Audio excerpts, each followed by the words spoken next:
Bismillahirrahmanirrahim. Assalamualaikum warahmatullahi. InsyaAllah dalam video ringkas ini saya nak share sikit berkenaan dengan corporate exercise dan kesannya kepada analisa teknikal, kesannya kepada technical analysis.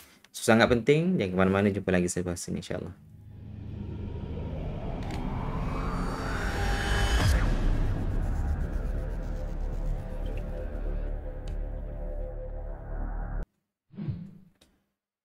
Okey, bismillahirrahmanirrahim.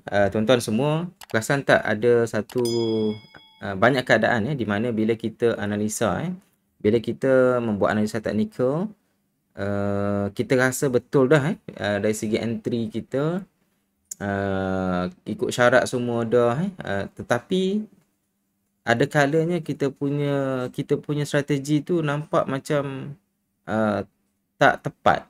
Okey, dan pergerakan harga tiba-tiba bergerak berlawanan dengan apa yang kita predik, apa yang kita harapkan. Jadi antara sebab kenapa technical analysis kita itu tidak tepat, antaranya adalah disebabkan kita tidak melihat kepada apa sebenarnya yang berlaku terhadap sesuatu pergerakan harga.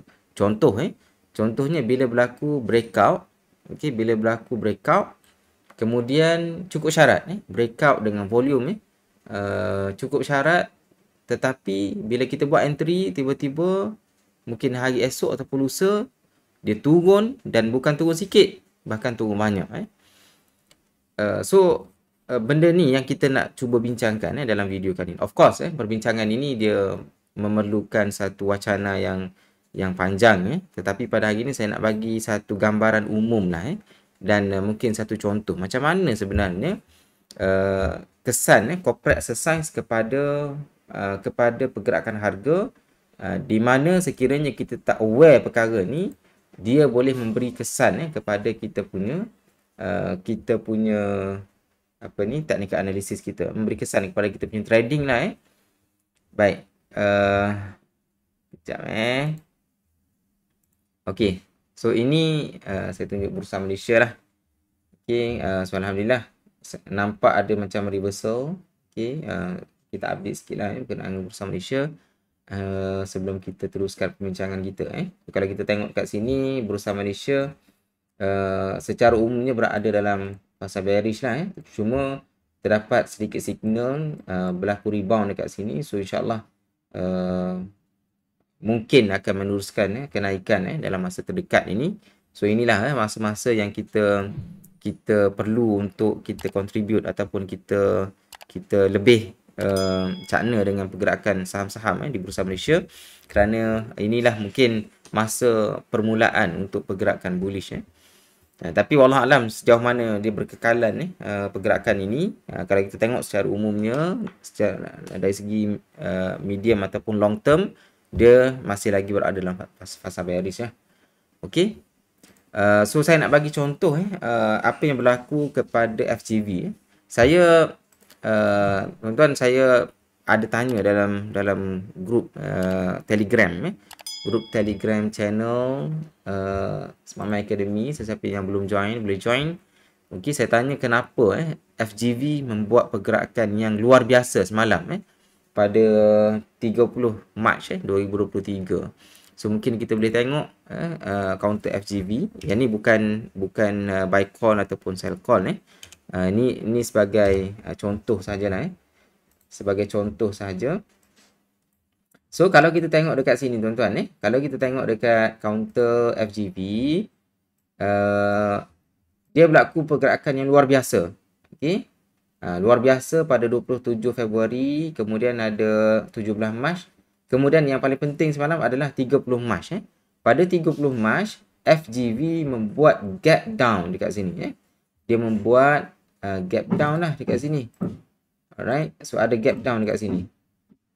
Pada 28, kemudian 29 dia turun. Banyak persen juga ni tuan-tuan. Kalau kita tengok daripada tutup pada 28,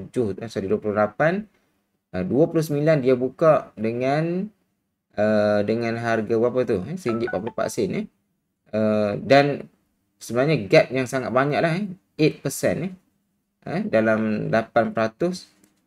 Okey, sebelum dia membuat kenaikan balik pada hari 30 hari bulan lah, 30 Mac, which is semalam lah. Okay, gap down itu berlaku pada 29 Mac. Okey. So saya ada tanya dalam grup kenapa FGV membuat pergerakan luar biasa seperti ini? Sepatutnya dia, kalau kita tengok dari segi teknikal analisis kalau kita tengok dari segi teknikal analisis, FGV dia membuat breakout ni. Sama ada dekat situ ataupun dekat bawah. Okey. So dia membuat breakout previous high dekat sini So kalau kita belajar teknikal analisis, yang ni membentuk saucer lah. Okey, dia membentuk saucer dengan volume yang signifikan. Perhati dekat bawah ni. Okey, volume dekat bawah ni waktu dia berlaku breakout ni, volume yang sangat signifikan Jadi tetapi bila dia membuat pada hari-hari berikutnya, tiba-tiba dia berlaku gap down dekat sini. Okey, persoalannya kenapa? Okey, kenapa dia berlaku gap down? Inilah benda yang kita kena aware, tuan-tuan Bila kita belajar teknikal analisis, kita kena cuba faham apa sebenarnya berlaku di sebalik pergerakan harga itu. Walaupun dalam teknikal analisis ini salah satu prinsip asas iaitu market action discounts everything. Segala pergerakan yang dibuat oleh price yang dibuat oleh price dan juga volume, sebenarnya dia telah mempertimbangkan semua perkara yang boleh memberi kesan kepada harga ataupun memberi kesan kepada keadaan sesuatu saham itu. Okey, tetapi kita juga kena aware bahawa ada perkara-perkara tertentu yang boleh menyebabkan kita punya technical analysis itu tidak tepat. Okey, ataupun dia mengganggu lah dia punya kita panggil noise noise yang boleh mengganggu ketepatan dari segi kita punya technical analysis. Kalau tuan-tuan masuk dekat sini kalau kita belajar technical analysis, kita buat entry dekat sini, kalau kita tak sempat keluar pada candle Marubozu merah ni, pada hari keesokannya dia membuat gap down. Okey. So kita nak tahu sebab apa dia berlaku gap down of course, bagaimana saya sebut tadi, panjang sebenarnya kalau kita nak bincang berkenaan dengan tajuk ini nanti kalau ada kelas saya yang saya tengah susun modulnya, insya-Allah kita akan bincang secara panjang lebar apa yang berlaku di sebalik ini. Cuma hari ini saya nak bagi sedikit hint ataupun saya nak bagi sedikit pengenalan yang mana tuan-tuan insya-Allah boleh faham dan boleh explore sendiri kenapa perkara ni berlaku Baik, cuba kita tengok apa yang berlaku kepada FGV ni. Mungkin kita boleh tengok latest announcement FGV kita buka Malaysia Stock Base, kita buka FGV. Sekejap sorry. Kita buka ni FGV Malaysia Stock Base, kita pergi FGV, kemudian kita tengok dekat dia punya sekejap, dekat bawah ni dia ada report dia. Report dia pada bila dia punya quarter report dia adalah keluar pada 27 Februari 2023 iaitu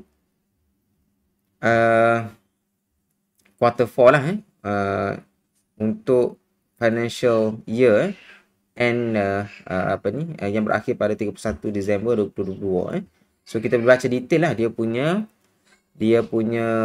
report So tuan-tuan boleh klik pada sini and then boleh baca lah dia punya financial report kat sini Okey, saya nak fokus perhatian tuan-tuan semua kepada satu corporate exercise Baik, sebelum kita pergi kepada corporate exercise ni, tuan-tuan tahu tak apa maksud corporate exercise ni jom kita search sikit corporate exercise bursa Malaysia. Sebab dia ada definition dia corporate exercise Bursa Malaysia, fokus yang ni yang ni ada file PDF ni, tuan-tuan boleh baca lah. Yang ni dari segi dia punya workflow dan saya rasa kita tak perlu tahu pun dari segi macam mana sesuatu corporate exercise itu dijalankan Yang ni di peringkat syarikat ataupun melibatkan Bursa Malaysia sajalah So kita tak perlu tahu pun sebenarnya Cuma saya nak tarik perhatian tuan-tuan kepada satu Yang ni, satu page ni. Okay, this chapter describe the task involved in the various type of corporate exercise. From the process of requesting corporate exercise ROD, okay, preparation of allotment files to the crediting or debiting. Okay, bla sampai habis. Cuba tengok apa maksud corporate exercise ni. Apa jenis corporate exercise. Saya besarkan sikit. So kalau dekat sini dia ada senaraikan berapa ni? Dia ada senaraikan 1, 2, 3, 4, 5, 6, 7, 8, 9, 10, 11. Okey, 11 corporate exercise yang memberi kesan kepada kita sebagai pelabur dalam sesuatu syarikat. Jadi yang paling penting sekali kita tengok ni di sini ada dividend dan interest payment. Okey, ni salah satu daripada corporate exercise lah. Of course tuan-tuan, kalau kita nak bahas berkenaan dengan corporate exercise ni panjang lebar lah, kita kena bincang berjam-jam. Kita perlukan masa nak bincang tentang dividen, nak bincang tentang right issue, nak bincang tentang bonus dan sebagainya. Jadi saya rasa kita tak berkesempatan lah untuk kita bahaskan. Kita fokus perbincangan kita kepada dividen sebab ada kaitan dengan counter FGV yang saya nak sebutkan nanti. So kita buka FGV, perhatikan tuan-tuan, pada 27 Februari okey, FGV mengeluarkan announcement berkenaan dengan ni dividen dividen 11 sen. Okey, dividen 11 sen ni. Okey, so mungkin kita rasa dividen 11 sen untuk setiap saham tu sikit. Okey, sebenarnya tuan-tuan 11 sen untuk setiap unit pegangan saham sebenarnya banyak. Jom kita cuba calculate sikit. Yang ni kalau tuan-tuan nanti kita akan ada masa mungkin kelas-kelas coaching nanti mungkin saya akan brief lah berkenaan dengan perkara ni. Sekejap saya buka calculator sikit.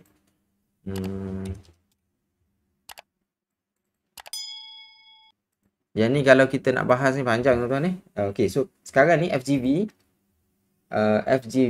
tuan-tuan, harganya adalah, katakanlah kita ambil harga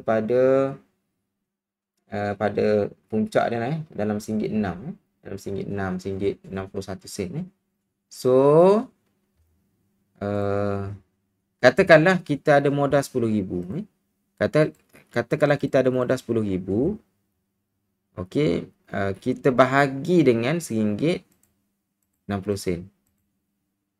Okey, maksudnya kita ada 6,000 yalah, maksudnya kita ada 6,250 unit Okey. Jadi sekarang ni kalau 11 sen bagi satu saham, maksudnya kita darab lah. Darab 0.11. So kita akan dapat 687 RM687.50 untuk modal 10,000. Jadi berapa persen dari segi ROI dia? So kita kira dari segi ROI dia 687.5 687.5 bahagi dengan modal kita 10,000. Okay, of course lah kita dari segi unit tadi dikira dari segi lot tapi tak apalah, ni rough estimation so darab dengan 100 lah tuan-tuan. 6.875%. Okay, 6.875% ni tinggi sesiapa yang beli sebelum tarikh X date, dia layak menerima 6.875% dividen. Okay, sebab itu kita kata dia memberi impact kepada sentimen ataupun memberi impact kepada para pelabur punya ni lah, decision lah. Okey, dengan ni tuan-tuan kalau 6.8 ni 6.9 ini tinggi kalau kita banding dengan ASB, kita banding dengan tabung haji, KWL SP dan sebagainya, sikit je yang ni dalam masa tempoh yang sangat singkat kalau kita tahu cara dia, kita boleh buat profit dalam tempoh yang kurang daripada sebulan dengan profit 6.9%, which is very high lah technically. Okay, so point saya adalah 11 sen ini, okey 11 sen ni adalah value yang tinggi That's why pada okey kita tengok X date ni fokus pada X date ni. X date ni maksudnya sekiranya kita memiliki sesuatu saham itu sebelum tarikh X date. Okey, kalau pada hari X date kita nak jual, hari seterusnya kita nak jual tak apa. Kita still layak menerima sesuatu dividen ataupun bonus daripada syarikat Jadi X date ni menjadi satu tarikh yang penting tarikh yang penting sebab dia memberi impact kepada pergerakan saham. So kita tengok X date pada 29 Mac. Okey, 29 Mac. Kita tengok apa yang berlaku pada 29 Mac X date dia 29 Mac kan. So nampak dah dia berlaku penurunan secara drastik ni pada 29 Mac. Okey. Dia berlaku penurunan secara drastik pada 29 Mac. Okey, yang ni saya kata kita kena faham apa berlaku di sebalik pergerakan harga sebab kita nak elakkan perkara ini. Okey, kita nak elakkan perkara ini. Walaupun dari segi technical analisisnya, dari segi chart pattern analysis, volume price analysis nampak convincing, tetapi kalau kita tak faham kenapa dia berlaku macam tu di sebalik chart itu, psikologi di sebalik chart itu kita tak faham, kita sebenarnya membahayakan diri kita dan kemungkinan kita akan terperangkap dengan pergerakan harga yang luar biasa seperti ini. Okey, so corporate exercise X date untuk dividen pada 29 Mac, maka inilah yang berlaku. Okey. Kenapa dia boleh berlaku macam ni dan sebagainya, macam mana kita nak predict dan sebagainya, yang tu perlukan satu perbahasan yang detail lah tuan-tuan saya boleh explain tapi saya yakin tuan-tuan semua mungkin tak sempat nak tengok dan saya pun tak sempat nak prepare lah bahan-bahan sebenarnya kita boleh predict sesuatu pergerakan harga. Kalau dia istilah dividen, adakah pengisytihat tarikh X date itu dia memberi impact yang besar ataupun tidak? Kita sebenarnya boleh predict berdasarkan pergerakan harga. Dan insya-Allah nanti kalau ada masa nanti mungkin sesi coaching dan sebagainya saya akan share lah perkara-perkara ni tapi yang pentingnya tuan-tuan saya sebut benda ni, saya yakin dan percaya tuan-tuan boleh explore sendiri, boleh study dan boleh faham tentang pentingnya kita faham kenapa sesuatu pergerakan harga itu berlaku, apa yang berlaku di sebaliknya. Salah satu sebabnya adalah disebabkan oleh corporate exercise lah. Okey, yang kita kena faham, yang kita kena tahu psikologi di sebalik sesuatu chart So saya kira tuan-tuan itu saja kongsian saya nak share pada hari ini. Saya sekarang ni pun masih lagi berkenaan dengan buku sebab ramai yang tanya saya tentang buku chart pattern analysis saya sekarang ni berada dalam fasa final revision. Okey, saya tengah revise balik sebab saya baru dapat komen-komen daripada para reviewer yang merupakan rakan saya dalam MST ACFTE lah yang mendapat maksudnya yang berada dalam mata Malaysian Association of Technical Analysts ataupun yang turut bersama dalam International Federation of Technical Analysts. So saya dapat feedback daripada diorang dan saya tengah buat revision lah. Okey, berdasarkan feedback tersebut. So satu lagi saya nak pesan kepada rakan-rakan yang belum join Telegram channel, so please join sebab banyak benda saya akan trigger dalam Telegram channel tersebut dan selepas itu kita akan cuba bahas lah untuk memberi kefahaman Tuan-tuan tak perlu bayar apa-apa pun join saja. InsyaAllah percuma setakat ni percuma lah dan saya tak plan untuk charge lah siapa yang join Telegram tu untuk support tuan-tuan semua so ini mungkin sumbangan saya lah pada rakan-rakan semua, sumbangan balik saya kepada komuniti tentang apa yang telah saya pelajari dan insyaAllah saya akan cuba share lah apa yang boleh dalam channel tersebut. Wallahualam, terima kasih tuan-tuan. Assalamualaikum warahmatullahi wabarakatuh. Jumpa lagi insyaAllah.